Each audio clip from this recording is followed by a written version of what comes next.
Pero Attorney Sal, yung sa report po kanina ni Margot na banggit po dun na gagawin daw testigo, state witness si, dating DPWH Secretary Manuel Bunoan.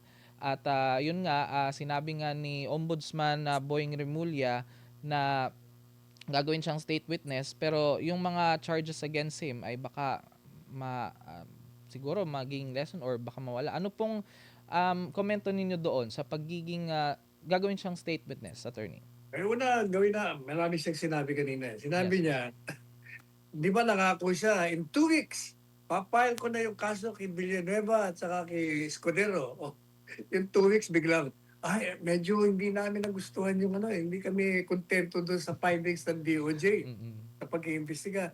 Eh, tinamaan ka na magaling, boy. Eh, ikaw ang dating head doon eh. Ikaw nag-imbestiga, tapos sabihin mo sa akin eh, hindi ka kontento. Hindi ka kontento sa sarili mo. Eh, yan ang sinasabi natin eh. Kaya nga, naghahanap kayo ng mga excuses, justification dahil hindi niya may file. Kaya hindi niya may file kasi nga nagbaliktaran. Yan ang katotohanan dyan. Kaya hirap na hirap kayo magpaliwanag. Mm. Yan ang problema sa inyo.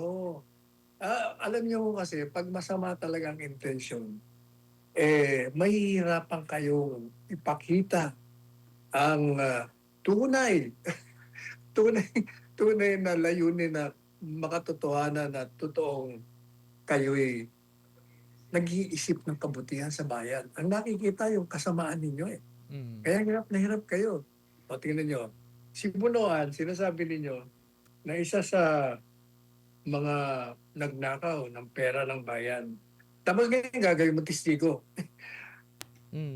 Tapos kumbaga papalayain mo. Makikita mo lang eh, na talagang puro kalokohan lahat ito eh.